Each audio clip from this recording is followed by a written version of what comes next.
Hey everyone, I hope you're doing well and staying safe during this time. If you're new here, welcome to the channel. Like I said, thank you so much for checking me out. If you haven't done so, please make sure to hit that subscribe button just right below the video. Cool, thank you so much. I really do appreciate it. And if you're returning, welcome back. Thanks again for your support. I truly do appreciate having you here. This is back before it all got started, and I want you to listen to the guy who dropped the lawsuit and then walked out like a coward after dropping the lawsuit, Jay Clayton himself, using William Hinman's speech in September of 2018 and referencing how we at the agency look at digital asset as a security. Check it out here. Shout out to Nerd Nation Unbox. What falls within the ambit of a securities offer and sale is a facts and circumstances analysis, where we use a principles-based framework that has served American companies and investors well for over 80 years. Bill Hinman recently outlined the approach we take to evaluate whether a digital asset is a security, and I encourage you to take a look at Bill's speech, which is available on our website. We and our on our website, and it's the approach that we take to evaluate whether a digital asset is a security. That is the kind of trouble and verbiage we have here, especially knowing that William Hinman and Jay Clayton have profited greatly from what they have decided to do after they left office here. Now take a look at this, because this is some hot clips right here from Jeremy Hogan and John Deaton on BitBoy's channel. Shout out to him for a great interview. I'm not going to give you all of it, but I'm going to give you the spicy stuff here that you need to hear. And we're going to start right here at 15:02, where you get the latest update at what's going on right now, because discovery has officially ended, as Jeremy Hogan tells us just 40 minutes ago. Except for those 63 pesky emails. How about that one? Take a listen here. We're waiting on the motion for reconsideration, which I would expect possibly at the end of this week, if not certainly next week, where Judge Netburn is ruling whether or not the Hinman email, the 63 emails, she previously ruled that that was discoverable and needed to be turned over to Ripple. The SEC filed a motion to reconsider. They flip-flopped their arguments, and they're trying to keep that not discoverable to Ripple. I think that the motion for the strike fair notice, I think that's not that big, because I really don't see, it's huge if she denies it. I mean, if she grants it, because then Ripple will. She was never going to accept it, though. Right, but the real issue right now for me is this deliberative process privilege, because the SEC does not want those 63 emails. Because imagine this, 63 emails went around talking about this Hinman speech. What are the chances, Ben or Jeremy, that XRP was not raised? Now, one person said, hey, what about XRP? How does that fit into the mix? So when we get that ruling, that's going to determine how the case proceeds, I believe. Now, just to follow up on that, John, now let me skip ahead here, because I want to get to this next section. And by the way, it was a great interview by Ben Armstrong here. So take a listen at this clip here, Jeremy's response. To review evidence in camera, which isn't really evidence yet, and then say, okay, this isn't really evidence that's supposed to be involved in the case. Now, whether the judge is really able to do that or not, I think it does affect her thinking no matter what. So yeah, once the cat's out of the bag, the cat's out of the bag. yeah, that's the way I would probably see it. I mean, if it's something negligible, that's not really a big impact, but some of these things have been big deals. So, Jeremy, so we talked about what's going on today in the case, where the expert discovery is over. In your view, what is like the biggest development, since November? Because it seems like we haven't got a lot of news since then. What's the biggest development that people should be paying attention to? Well, I think the next big ruling is going to be on the motion to strike the fair notice defense. Whether that stays or goes is the big motion that's pending. In discovery, what John just touched on is the big issue. Whether those 63 emails come out or not. You have to understand that what the SEC has done in this case, as far as those emails up to this point, is extraordinary. I mean, in essence, they were supposed to turn these emails over about 9 or 10 months ago, and they just refused. And then they were ordered again, and they refused.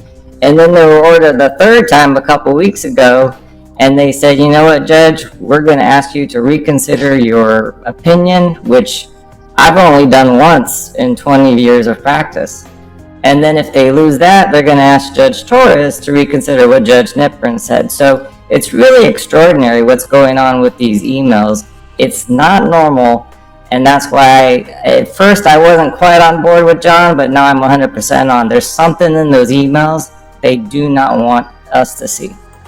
Absolutely there is. They wouldn't fight that hard to avoid that if there wasn't good reason for it. Now, I'm going to take you here and hear Jeremy's response here on when we may see a settlement or this case end. Take a listen right here. Happens until the summer. Okay, so the summer. So John Deaton says summer. I think I can vibe with that. I think kind of I think it'll be over in September. I'll just leave it at that. Jeremy, what about you? Where do you think all this is heading to? Well, I agree with you. I think this is over in September. And what I did is, right now we still have some pending motions. So we have the motions to strike the individual defendants' cases. We have the motion to strike the fair notice defense. We have to get rid of those motions first. Once those are done, what the judge is going to do is she's going to set a briefing calendar for summary judgment. That's the next big thing that's going to happen. Once we get that briefing schedule, we're going to know when the case has to be over, because I think the case is going to be over at summary judgment. So we'll know that soon. I think that based upon how she's handled these things previously on other cases, I think it's a 4 or 5 month process to get everything briefed and heard. So that's why I put it out into September as well. So how rare is it? I'll stick with you here, Jeremy. How rare is it for a case like this with the SEC to actually go to completion where there's a judgment and not a settlement? Well, we know statistically that like 95% of these cases resolve at some level. What's that percent? Say it again. It was something like 95%. Okay. I don't know the exact. It's over 90% settle. Now that's for a lot of different reasons. A lot of these companies that are sued by the SEC just don't have the money to defend themselves. Obviously, Ripple has the money to defend themselves, so that's one reason it might go the distance. Also, not a lot of companies have the ammunition that Ripple has developed in this case over the last couple of months to defend themselves. So this gives all the signs of a case that could go all the way, but statistically speaking, most of these cases do settle. So it's very likely that the case will settle. Now I want to take you to 1 or 2 spots left here that you need to hear. And it's really about how this case ends and what this case looks like when it ends. Will there be clarity when the case ends itself? So let's give a listen right in here. Check it out. Is included is clarity therefore included in that, right? Like if they settle, we know for sure going forward that XRP is not going to be deemed a security, correct?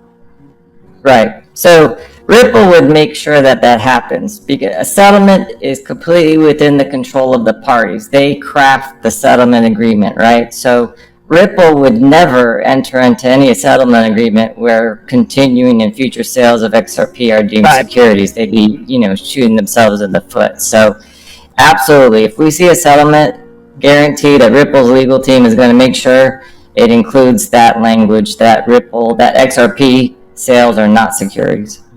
Yeah. There you have that. And how about that for a comforting fact if we do get to a settlement? John Deaton goes on to say what he believes is the next target after this case, and I am inclined to agree with him. I think that's why this case is so important, because of its impact potentially on all the other altcoins. But they want to find that Gary Gensler keeps telling the exchanges, come in and register, which means they have to come in and register that they're offering securities, but the SEC won't help them in any guidance in which specific assets are securities. And so I believe we're going to see an exchange sued within the next several months.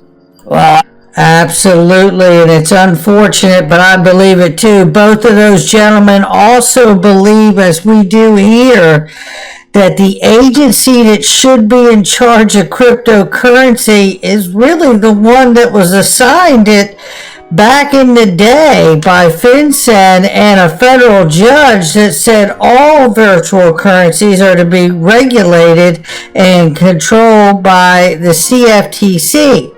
That's right, the Commodities Future Trade Commission. All right, we got a lot to get through right quick. Let's see if we can do it quickly here. Let's change gears. Thank you to all of them for that great stuff today. We still have the Russia and Ukraine war going on and the effects from the SWIFT sanctions and what's going on with this monetary battle that's also now become a physical war. And I tell you, the U.S. dollar is down against the yuan, says Gold Telegraph. But let's keep going. We got a lot. There's This Week in Congress in Crypto, and obviously the narrative has shifted greatly because of the war in Russia with Ukraine. And it goes on to say here, first narrative battle is saying never let a good crisis go to waste, and we're seeing the pro-anti-crypto camps make their pitch. This is still an evolving situation. There's two camps. There are two competing media narratives about crypto right now. One is crypto has enabled significant direct contributions to Ukraine's resistance efforts, and the other one is crypto has the potential to be used by Russia to evade sanctions. Now, how about that for being caught between the stink and the poop? Right? Because what that means as a regulator and as governments, you better do something, because you can't. We're going to get to it too. We're going to get to it because there's talk about Bitcoin and Charles Gasparino coming up. Hang in there. We got it. We got a lot coming. There's an immediate desire to act from Congress when it comes to financial deterrence and sanctions. Nothing is off the table. Fed Jerome Powell will be testifying both chambers this week in what is supposed to be a recovery inflation focus. We will turn to Ukraine now. It says, watch how members now view the risk benefits of CBDC's report surfaces Russia looking into digital currency. Well, that ain't all they're looking into. We know they've been looking into a digital ruble.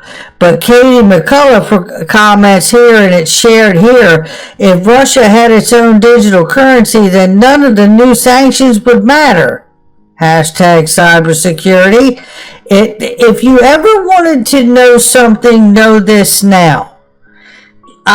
Listen, the war could have ended 15 minutes ago in Russia, Ukraine, and I hope that it has. But I know they're in talks. We don't know where they go. Hopefully it goes to a place of peace. But what I can tell you is, when that war ends, and I hope it's already over, but when it does, it doesn't matter. The narrative of cryptocurrencies being used to obfuscate sanctions from SWIFT or anything else can no longer be ignored. It must be embraced and regulated. That's where we're going, ladies and gentlemen. And don't be surprised if you see an emergency situation, which the executive order has already for crypto been called and referred to a matter of national security. Come on in. Later this month, we see a hearing on CBDCs and the risk and benefits. We'll keep an eye on that as well.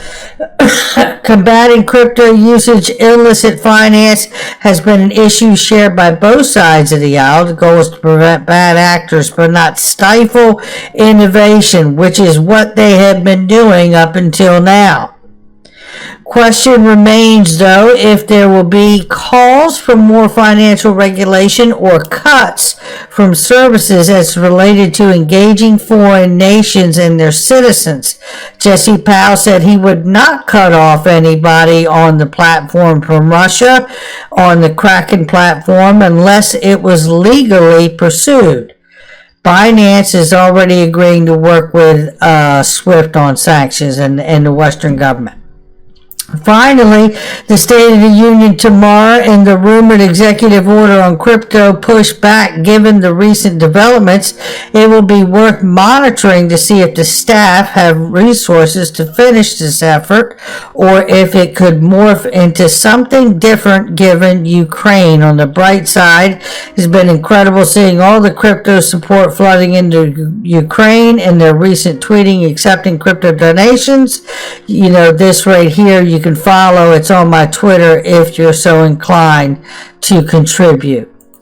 Take a look right here. This is even more signs about how the systemic problems from war continue to grow here. The European Central Bank says Russian banks in Europe face collapse now.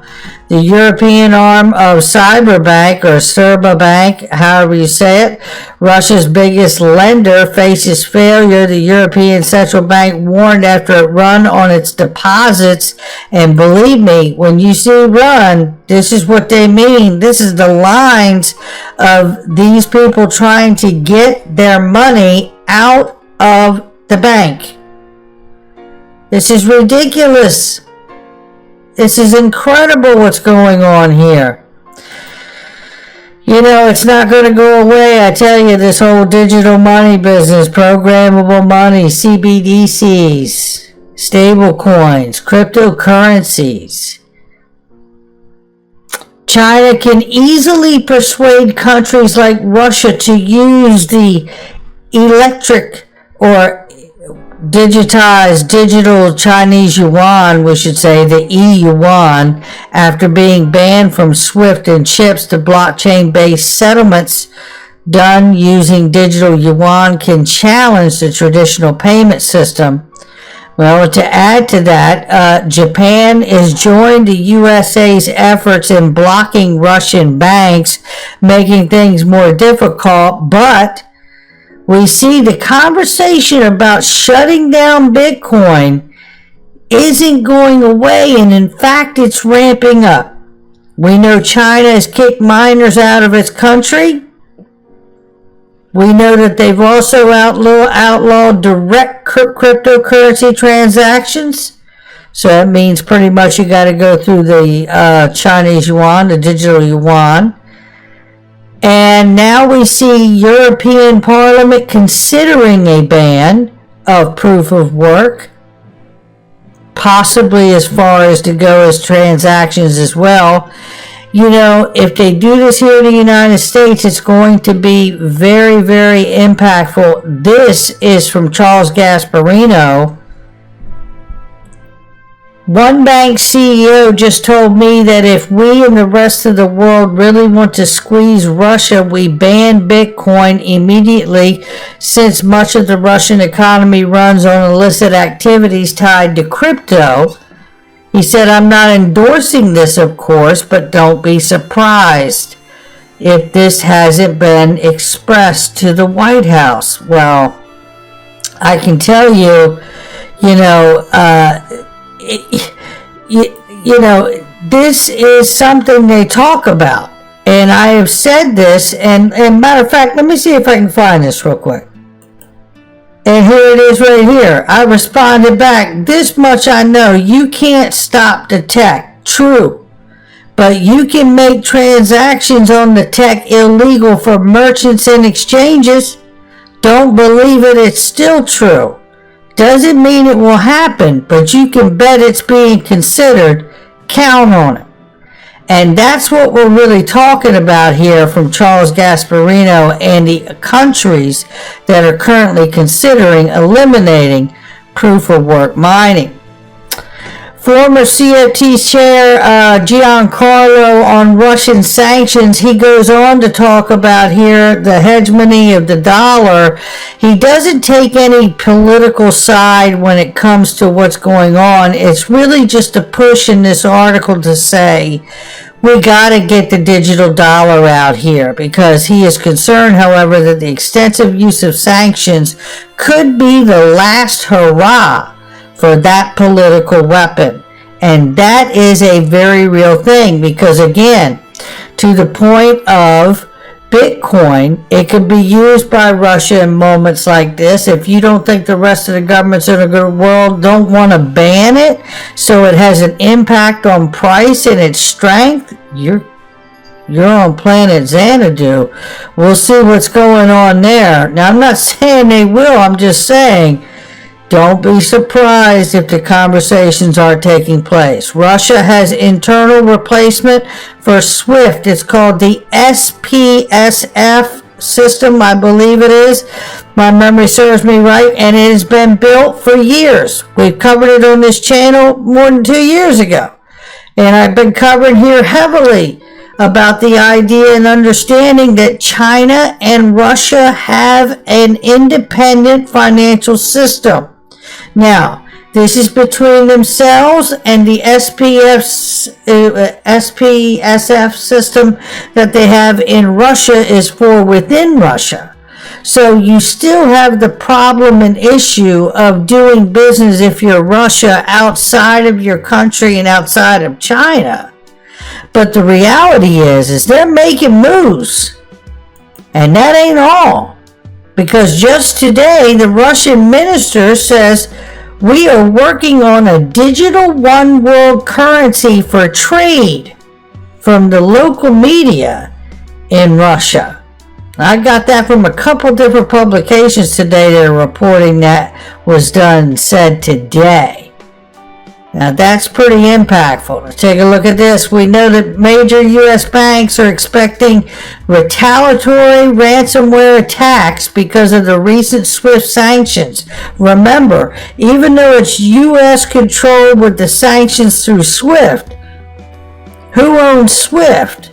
It's privately owned by the banks. And some of those banks are also on RippleNet.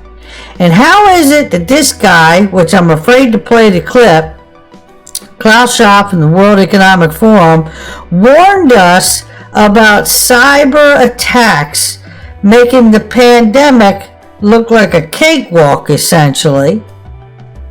And how is it he's able to tell us about that? And now we're staring down the barrel of ransomware attacks because of the SWIFT sanctions towards the U.S. banks. Pretty incredible how he knows that. Well, I'll tell you what else is incredible. It's a reminder here, and we've reported on it, but we're going to remind you during this time that while all of this lack of clarity and everything going on about the use of crypto to, work around sanctions for SWIFT and these kinds of things, Ripple, in fact, is hiring a due diligence specialist, global anti-money laundering and sanctions employee is what they're looking for right here. We've covered it before, you see it, and that's a nice reminder to understand that we are in a legal case, we are in a legal battle, but it is also a vetting and an audit process for what I believe is going to become RippleNet, to become a digital arm in collaboration, merger, acquisition with Swift. I also believe that PolySign could possibly be a part of the digital side, transformational side of the DTCC. And Ripple itself could end up becoming a central bank of sorts. The reason I believe that is because we see more evidence of things that are happening here. This was shared right here. It is a patent number that was shared by crypto_al XRP. And they say here, Arthur Brito inventions, patents, and applications. And if you go right here to these two pages, it shows David Schwartz and it shows Arthur Brito and the other gentlemen that are also involved in these patent and recent submission here. And it basically is talking about master key escrow process. I don't even want to attempt to try to decode what that's about, other than to share with you that that was filed on October 21st of last year. And the publication, it just happened in early February of this year. That's keeping up on it. What I can tell you is these people down in here, the majority of the people listed down in here, when I go to their LinkedIn page, I see PolySign. I'm your guy. I will keep you posted. I'm your advocate. I'll be back on a daily basis, usually multiple times per day, with these videos to keep you updated with everything going on. So I hope you enjoyed the video. If you haven't done so, make sure to hit that subscribe button. Feel free to share any of my videos with your friends, family, social media, or anybody who may care to listen. Thanks so much for your continued support. I'm always here for you. I want to help you through this time. So thank you so much for continuing to choose me. Enjoy your day, stay safe, and I'll catch you again probably in a couple hours. Thanks, everybody. See you later.